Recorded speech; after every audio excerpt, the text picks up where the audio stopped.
Okay, let's dive in. When we hear alchemy, it's easy to get stuck on that classic image, right? Someone in a lab coat, maybe a funny hat, trying to whip up gold from lead. Exactly, that picture. But the material you've brought us for this deep dive, it really cracks open a much older, much more expansive understanding of what alchemy is truly about. Yeah, it seems much broader. It is. This perspective frames alchemy not just as, a chemical process, but as this profound, multi-layered journey. It's more like a lens for looking at psychological integration, subtle energetic shifts, even the evolution of consciousness itself. So, transformation, but not just metals. Transformation on a much grander scale.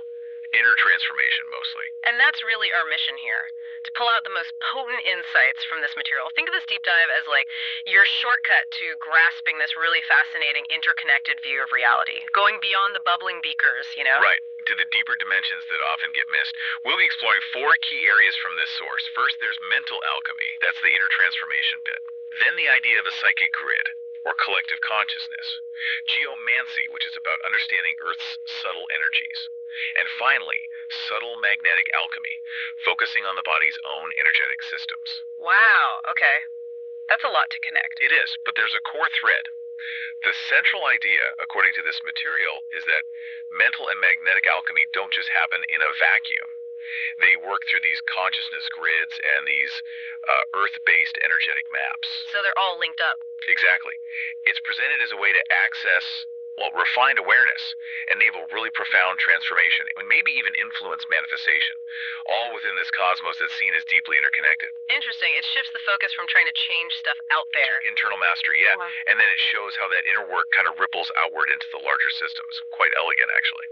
So let's start with that inner world then. This material delves right into mental alchemy, transforming consciousness itself, and it grounds this historically, right?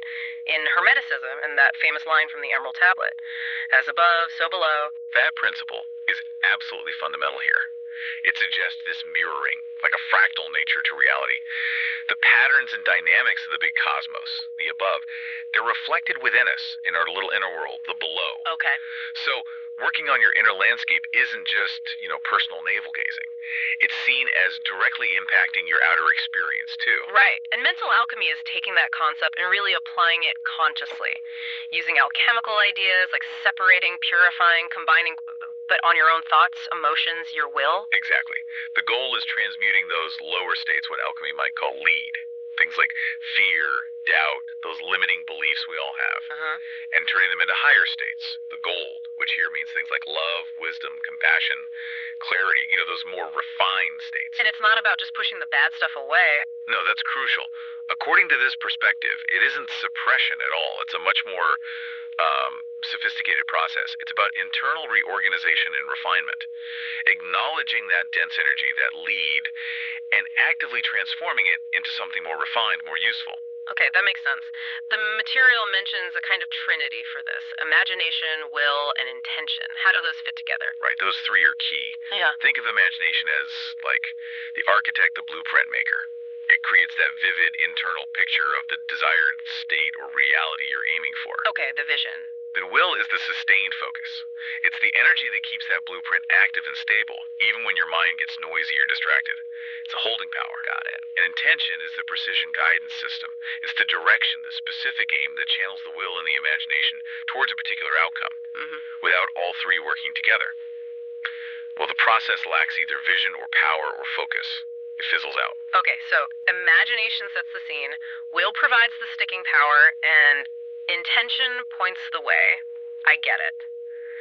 This perspective also talks about the 7 Hermetic principles as applying here too, right? Like universal laws for the mind. Yes, exactly. And they offer a really fascinating framework. Take mentalism, the idea that the all is mind, the universe is mental. This puts consciousness front and center. It suggests our thoughts aren't just passive reactions, they're active forces actually shaping reality. Wow. In correspondence, as above, so below, which we touched on, it shows how patterns repeat everywhere, from the cosmic scale right down to your individual mind, like fractals. And vibration, the idea that everything's moving, everything has a frequency. Including thoughts and feelings. Especially thoughts and feelings. They have their own vibrational frequencies, according to this view, which impact our reality and potentially the reality around us. So the material points to practices that feel familiar, maybe from psychology, but frames them as mental alchemy, like mindfulness. Absolutely. Mindfulness, just observing thoughts without judgment, that's like the alchemical step of separation. Separating the lead of getting caught up in the thought from the gold of pure awareness of the thought. Okay. And visualization. That's directly applying imagination and intention to consciously build the inner reality you want. And shadow integration. That's a big one. Bringing the hidden parts out. Yeah, bringing those disowned, repressed parts of yourself into conscious awareness. That's seen as a powerful act of psychological combustion or maybe dissolution. It liberates energy that was tied up, keeping those parts hidden. You're turning that dense lead energy into usable gold fuel for growth. It also mentions Carl Jung quite a bit. How does his work fit in? Well, Jung saw alchemy itself as this rich symbolic language for the process he called individuation becoming a whole integrated self. He felt these ancient symbols mapped onto universal psychological processes. Like archetypes. Exactly. Archetypes as guides on that inner journey. And he even talked about an inner alchemist archetype, representing our innate drive and capacity for self-transformation. It's a really powerful parallel. So, for you listening, it's maybe worth reflecting on your own inner landscape here. How could you apply these ideas? Your imagination, will, intention. How are they shaping things for you right now? Yeah, do you see those lead states showing up? And maybe think about how just acknowledging them, integrating them, could be your own form of personal alchemy. It starts inside. And this inner work, this personal mental alchemy, it doesn't just stay inside, does it? The material then kind of zooms out to this concept of the psychic grid. Right. Which sounds a bit sci-fi maybe, but it's described as this vast, interconnected, energetic matrix, a field of collective consciousness that links all living beings. It's subtle, definitely not physical in the usual sense. But still influential. Profoundly real and influential, according to this perspective. Yes, the material points to thinkers who've touched on similar ideas, like Rupert Sheldrake and his morphogenetic field organizing biology, or Pierre Teilhard de Chardin talking about the new sphere, a global sphere of thought. And Jung's collective unconscious fits here, too. Absolutely. That shared reservoir of archetypes, symbols, deep human patterns we all seem to tap into. These different concepts, the source suggests, all point towards some kind of non-local, shared informational, or maybe energetic space connecting us. Okay, so if this grid exists, how does our personal mental alchemy, our inner work, actually interact with it?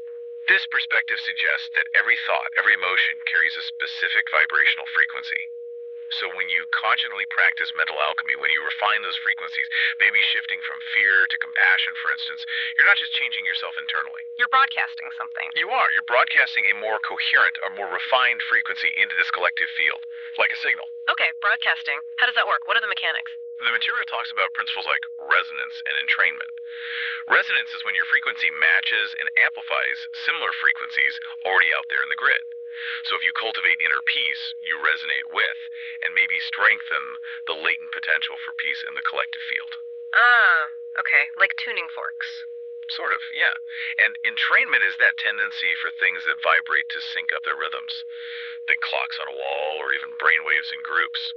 When you achieve a really coherent, high-frequency state through your inner work, you could, theoretically, help pull others towards similar states, especially in group settings. Wow.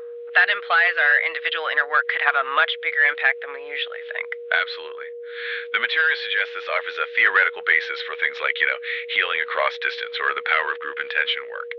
It even draws an analogy to quantum entanglement, how connected particles seem to influence each other instantly, no matter how far apart, just to illustrate how consciousness in this grid might work non-locally. And it really highlights group focus, like meditation groups, creating egregores, is that the term? Yes, egregores. When many people hold a shared, refined intention, they pour energy into creating this, thought form or energy pattern. And these egregores, born from collective energy, can apparently gain a kind of momentum and influence of their own on collective reality. That really shifts the perspective on personal practice, doesn't it? It totally does. It's not just about your own enlightenment or peace. It's about your contribution to the whole field. Your state of being isn't just contained in your head, it's potentially resonating out, influencing the collective consciousness. Okay, so from that huge, subtle grid, the material then brings us right back down to earth, literally, with geomancy. Yes, exactly. It's presented as a way to ground these perhaps more abstract energy concepts in the tangible reality of the earth itself. Geomancy is basically the ancient art and science of reading the Earth's subtle patterns and forces. And this isn't just one tradition? No, it shows up in diverse cultures all over the world: African, Arabic, European. They all seem to have traditions recognizing that place matters, that the land itself has energies you can feel and work with. So, what does that look like today? What are the practices mentioned? Well, it includes things like recognizing and mapping what are thought to be energetic alignments, like ley lines, often connecting ancient sites, or identifying energy vortices and sacred sites, places where the telluric, the earth energy, is felt to be particularly strong or has a unique quality. How do people detect these? Traditionally, things like dowsing. But the material also mentions using modern technology to detect subtle electromagnetic field variations or other anomalies that sometimes correlate with these geomantically significant places. And what's the point? What insights come from tuning into Earth's energy like this? This perspective suggests it can really enhance your intuitive awareness. Yeah. It might stimulate dream work because you're resonating more closely with deeper earth rhythms. And historically, it clearly inspired architecture and art. Like Stonehenge or cathedrals. Exactly. Think of megalithic sites precisely aligned with solstices, or major cathedrals often built right on top of older sacred spots. This material suggests those weren't accidental placements. They were intentionally designed to harmonize with, or maybe even harness, the Earth's subtle energy flows at those locations. It sounds like connecting with a kind of planetary consciousness or intelligence. That's a good way to put it. It's about fostering a sense of co-creation, an attunement with the living intelligence or the energetic landscape of the Earth itself. Understanding where energy concentrates or how it moves can lead to a much deeper ecological and spiritual connection to where you are. It definitely makes you think about places you've been. You know, some places just feel different, powerful or incredibly peaceful, or sometimes even a bit weird or unsettling. Right. Could those feelings, as this perspective suggests, relate directly to the Earth's subtle energies in that spot? And how does our connection or lack of connection to the physical land around us affect our own state of being? It's a fascinating question. Absolutely. And to bring it even closer, right into our own bodies, the next piece is subtle magnetic alchemy. Yes, this focuses on the body itself as an energetic vessel. The core idea here is that all living systems, including us humans, aren't just physical machines. We're also electromagnetic beings, constantly interacting with universal energy fields. This sounds like it connects to a lot of ancient wisdom traditions. It really does. Think of Kundalini in yogic practices, Qi or Ki in Chinese medicine, Prana in Ayurveda. They all talk about a vital life force circulating within us. This material describes these not just as metaphors, but as real subtle energies. Flowing through channels. Exactly. Flowing through specific pathways. Nadis in yoga, meridians in Chinese medicine.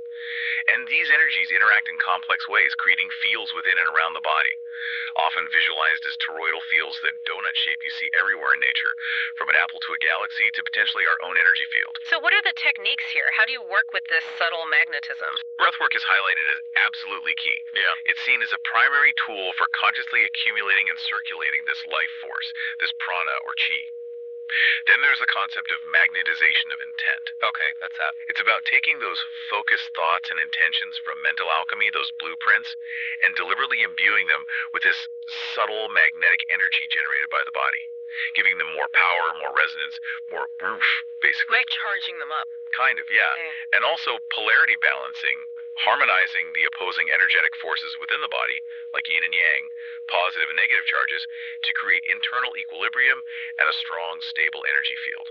Does it mention using external things to help? It does. Things like natural magnets, certain crystals which are seen as having specific resonant frequencies that can amplify, store, or transmit energy, and also consciously aligning yourself with natural rhythms like solar and lunar cycles to kind of tap into those larger energetic flows. So this is where the mental and the energetic really meet. Thought plus energy equals. Exactly.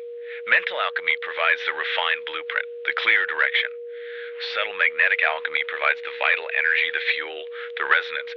The material almost presents it like an equation. Refined thought plus vital magnetic energy, potent manifestation force, or transformation force. And the body itself is the key instrument here. The body itself is seen as the ultimate alchemical vessel. the living philosopher's stone, in a sense. It's not about finding something external, it's about activating the body's innate capacity to transmute energy from denser states into more refined ones. What are the applications of this, according to the source? Well, beyond just personal transformation, this perspective suggests this kind of energetic work can facilitate deep healing by addressing the energetic roots of imbalance. It could enhance your ability to attract desired experiences by refining your personal resonance, like tuning your magnet. And ultimately, it serves as an engine for the energetic evolution of the individual. This really brings it all right into your own skin, doesn't it? Makes you think. How aware are you personally of your own energy levels day to day? Do you notice how thoughts or feelings physically affect you? Yeah, and could conscious practices like focused breathing or holding a clear intention while being aware of your body's energy actually change your experience or even change your capacity to interact with the world around you? It puts the power squarely back in your hands, or rather, in your being. So, when we put all these pieces together in the integration section of the material, the whole picture clicks into place. It really does. It stops being four separate topics and becomes one interconnected system. You have mental alchemy, the inner refinement work that interacts with the psychic grid, the collective field. It's all grounded through geomancy, connecting with Earth's energies. And it's powered up by subtle magnetic alchemy, using your own body's energetic potential. It's a very holistic view. Dynamic, interconnected. Completely. And this perspective strongly emphasizes that with this potential understanding, this potential power, comes significant responsibility. The modern alchemist isn't just doing this for personal gain. They're seen as a conscious node within this huge interconnected living system. Right, so your inner work isn't just for you anymore. Not at all. Every refined thought, every intentional act of balancing your own energy, it's seen as radiating outwards, contributing to the health and maybe the evolution of the collective consciousness, and even resonating positively with the Earth itself. The material hints at real-world applications emerging from this, too. Yeah, it does. Things like visionary leadership that actually understands how group thought fields work, or developing eco-spiritual technology that aims to harmonize human innovation with the Earth's natural energy patterns rather than working against them. And even consciousness research, looking for quantifiable effects of intention and biofields on physical and biological systems. So it reinforces that core idea. Personal mastery and planetary stewardship aren't separate things. They're deeply linked.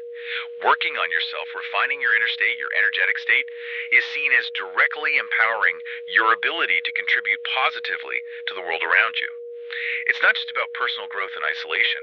It's about understanding your role and your potential impact within this much larger living system. So this deep dive into the source material really paints alchemy not as some dusty historical curiosity. No, but as this incredibly potent framework for understanding ourselves, the collective, and the planet as these profoundly interconnected energetic and conscious systems. Yeah. And it positions you, the individual, right at the vital center of that whole process. We've really unpacked how transforming your inner state can ripple out, how you're potentially connected to a vast collective field, how the actual earth beneath your feet plays a role, and how your own body is the engine driving it all. Exactly. It offers this view where your personal evolution and the well-being of the planet are just inextricably linked. And your conscious awareness, your energy work, those are the tools you have. Okay, so here's the final thought maybe for you to take away from this deep dive today. What are the really profound implications if you start viewing yourself not just as this isolated individual, but as a conscious agent of transmutation within this subtle, interconnected cosmos? Yeah, what new possibilities might open up for you when you truly recognize that inherent capacity you have to shape reality, starting from the inside out, and maybe seeing your own personal evolution as being fundamentally in service to the well-being of the whole planet. It's a big shift in perspective.